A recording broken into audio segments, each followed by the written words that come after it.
Online learning website SSC JE और group और railway and other engineering field में gate में और अदर कॉम्पिटिटिव एग्जाम में जो क्वेश्चन आते हैं उसके ऑब्जेक्टिव हम लोग दोस्तों तैयार कर रहे हैं। तो हम लोग इंजीनियरिंग मैकेनिक्स के क्वेश्चन नंबर 51 तक पहुँच गए हैं दोस्तों। क्वेश्चन नंबर 51 कह रहा है कि if a body is acted upon by a number of coplanar non concurrent forces it may.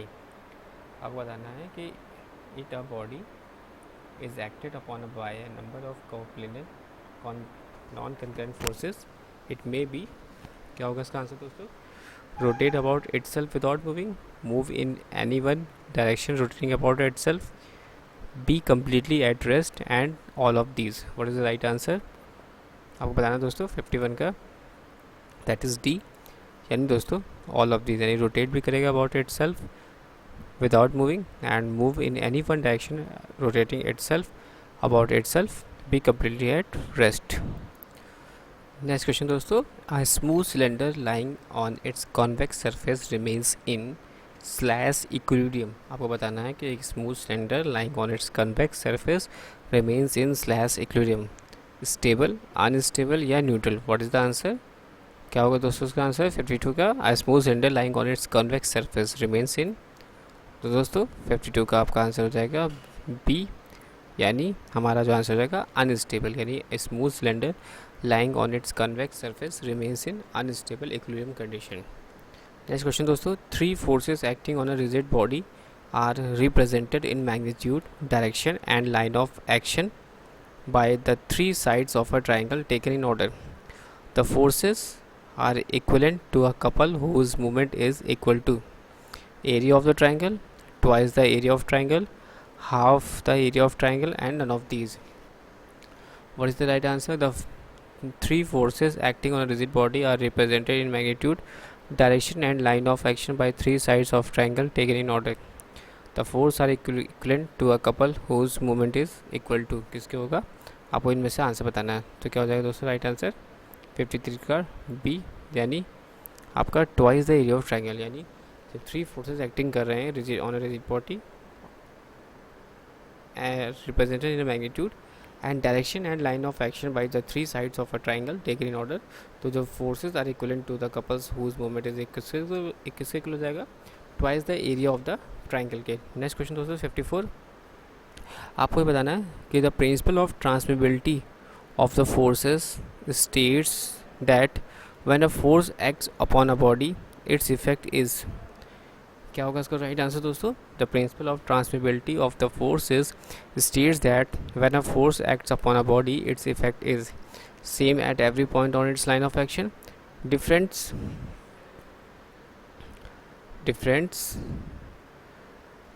at different points on its line of action, and minimum it acts the center of gravity of the body, and maximum if acts at the center of the gravity of the body. That is the right answer. Principle of transmissibility of force state that when a force acts upon a body its effect। what is the right answer? 54 का सी दोस्तों। तो यानी हम लोग का right answer है this कि minimum, यानी जो इफेक्ट होगा, जो principle of transmissibility of force state that when a force act करेगा upon a body its effect क्या होगा मिनिमम होगा, और if it acts at the centre of gravity of the body. Next question दोस्तों, question number 55 कह रहा है कि a smooth cylinder lying on slash dash is a neutral equilibrium। A smooth cylinder lying on a dash is in neutral equilibrium condition। curved surface होगा, convex surface and horizontal surface। what is the right answer? तो दोस्तों 55 का सी, यानी आपका horizontal surface, यानी smooth cylinder lying on a horizontal surface is in neutral equilibrium। Next question दोस्तों 56, if the three forces acting at a point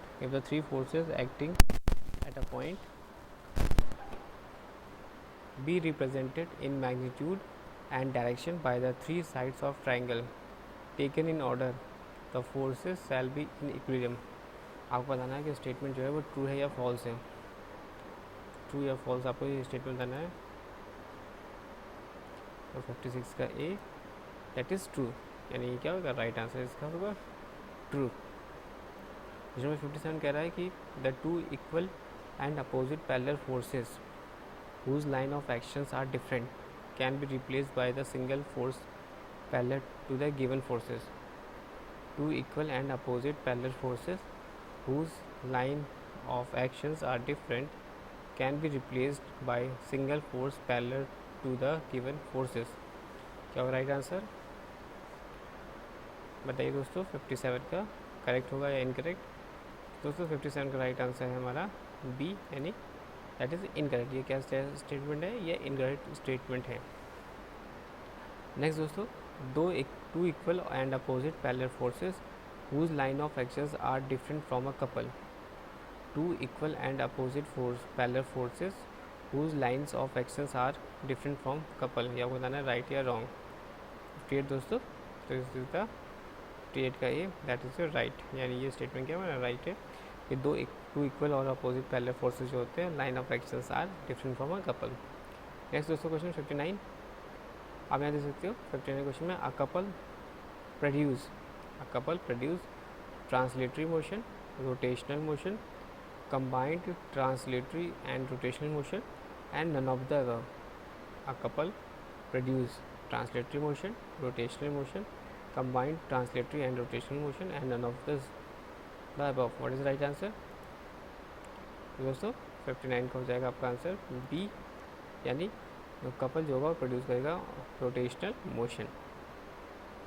next question दोस्तों question number 60, जहाँ पे आप देख सकते हैं which is of the following statement correct. आपको ये बताना है कि इन स्टेटमेंट में कौन सा स्टेटमेंट करेक्ट है। The algebraic sum of the forces constituting the couple is 0. The algebraic sum of the forces constituting the couple about any point is the same, and a couple cannot be balanced by a single force but can be balanced only by a couple of opposite ends and all of the above. What is the right answer? तो दोस्तों ये सारे statements क्या हैं सही हैं, because algebraic sum of the forces constitute the couple is 0 होता है। Algebraic sum of the forces constituting the couples about any point is the same. और C a couple can not be balance by the single force but can balance only by a couple of opposite sense. Next दोस्तों question आपका यहाँ पे है, देख सकते हैं आपको यहाँ पर मैच द कॉलम है, ग्रुप ए और ग्रुप बी में आपको मिलाना है।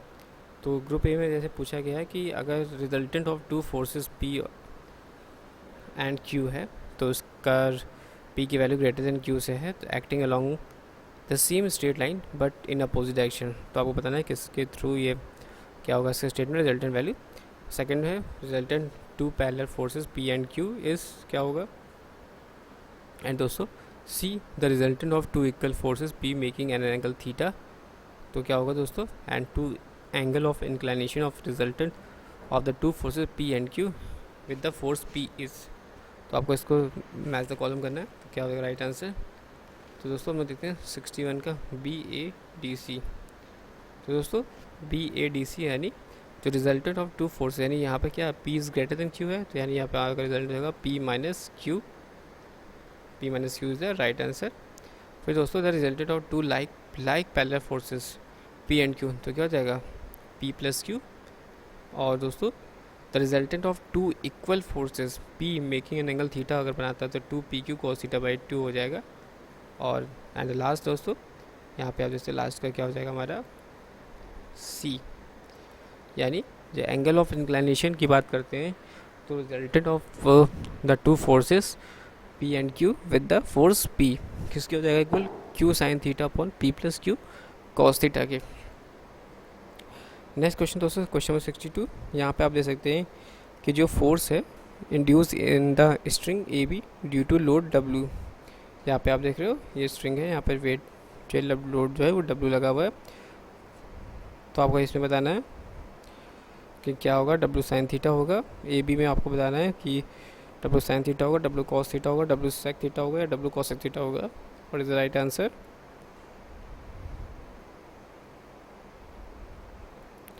तो दोस्तों इसका राइट आंसर हो जाएगा W cosec theta. A B जो होगी लेंथ की वैल्यू जो होगी यहाँ पर डब्ल्यू कॉसेक थीटा होगी। नेक्स्ट क्वेश्चन दोस्तों, the force include in string B C. अब यहाँ पे देख रहे हैं बी सी है आपका, इस बी सी में यहाँ पर क्या होगा,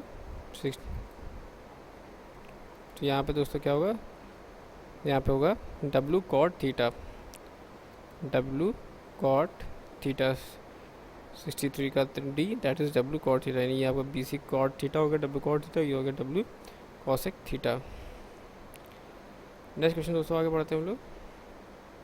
क्वेश्चन नंबर 64 कह रहा है कि the point through which the whole weight of the body act irrespective of its position is known as, the point through which the whole weight of the body acts irrespective of the position is known as, क्या कहलाएगा, moment of inertia, centre of gravity, centre of percussion and centre of mass. तो दोस्तों इसका हो जाएगा answer, right answer centre of gravity. क्या होगा इसका आंसर, सेंटर ऑफ ग्रेविटी, यानी the point through which the whole weight of the body act irrespective of position is known as center of gravity। Next question दोस्तों 65, the term centroid is, centroid word जो है आपको बताना है कि the term centroid is the same as centre of gravity, the point of succession, the point of application of the resultant of all the forces tending to cause a body to rotate about a central axis, certain axis and none of the above। Centroid का मैं बताना meaning क्या है, the term of centroid is, right answer 65 का, that is the same as centre of gravity, and term centroid हमारा the same as centre of gravity.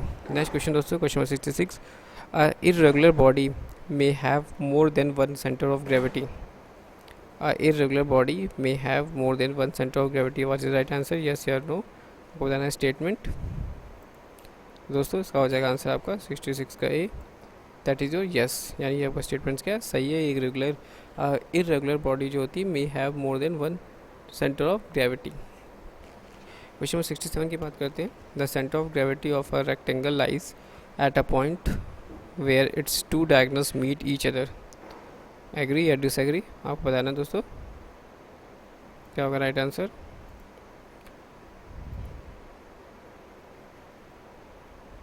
Sixty seven का ए दोस्तों, तो यानी हमारा ये दिस द एग्री, हम इस स्टेटमेंट को एग्री करते हैं कि centre of gravity of a rectangle lies at a point where its two diagonals meet each other. Next question दोस्तों, क्वेश्चन नंबर 68, आपको बताना है the centre of gravity of a triangle lies at a point where its medians intersect each other, the center of gravity of a triangle lies at the point where the medians intersect each other, true या false आपको बताना है दोस्तों, क्या right होगा 68, that is 68 का हमारा ए, जो कि क्या है ट्रू। नेक्स्ट क्वेश्चन दोस्तों 69, द सेंटर ऑफ ग्रेविटी की बात कर ले, सेंटर ऑफ ग्रेविटी अगर आप isosceles oscillating triangles with base P and side Q from its base, तो क्या होगा इसका right answer, square root of 4 P square minus Q square upon 6 या 4 P square minus Q square upon 6 या P square minus Q square upon 4 या P square plus Q square upon 4, what is the right answer.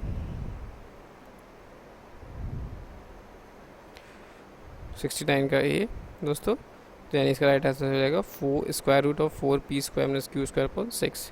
Next question, the centre of gravity of an equilateral triangle with each side A from any 3 sides, तो क्या होगा centre of gravity अगर हमें equilateral triangle की find करनी है जिसकी प्रतीक भुजा जो है वो ए है, from a dash of 3 sides, क्या होगा इसका आंसर, दैट इज 70 का सी, यानी आपका ए square root a upon 2 root 3 यानी is the right answer। Next question 71, the center of gravity of a semicircle lies at a distance of dash from its base measured along the vertical radius। आपको ये बताना है कि जो centre of gravity of semi circle की वो lie करती है at a distance of slash dash from its base measured along the vertical radius. 71 का B, that is your 4r upon 3 pi, 4r upon 3 pi is the right answer।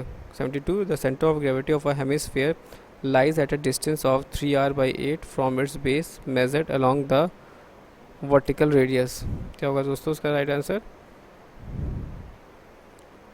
32 का A, that is this one is the right statement. Next question दोस्तों, यहाँ पे आप देख सकते हैं figure कि centre of gravity of trapezium का हमें फाइंड करना है with parallel sides A and B lies at a distance of Y. यहाँ पे आप देखते हैं डायग्राम में, and from the base B value of Y हमें फाइंड करनी है। क्या होगा इसका राइट आंसर? 3 का सी, यानी यहाँ इसका होगा, कैसे निकालेंगे? वैल्यू ऑफ वाई की हो जाएगी h/3 यानी 1/3, हाइट का 1/3 ब्रैकेट में 2a plus B upon a plus B.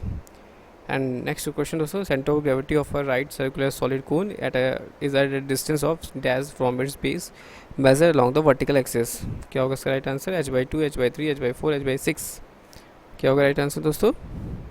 74 का हम लोग पहुँच गए सी, यानी आपका हो जाएगा राइट आंसर h/4, यानी h हमारे क्या है? इस height of the right circular solid cone. And दोस्तों last question, the centre of gravity of a right angle triangle lies at a geometrical center. What is the right answer? 75, that is B, यानी this statement is incorrect. दोस्तों ऐसे useful information के लिए मेरे channel को like और subscribe करिए, साथ ही साथ टेलीग्राम में मेरे चैनल को ज्वाइन कर लीजिए, डिस्क्रिप्शन बॉक्स में लिंक है। Thanks for watching and sharing.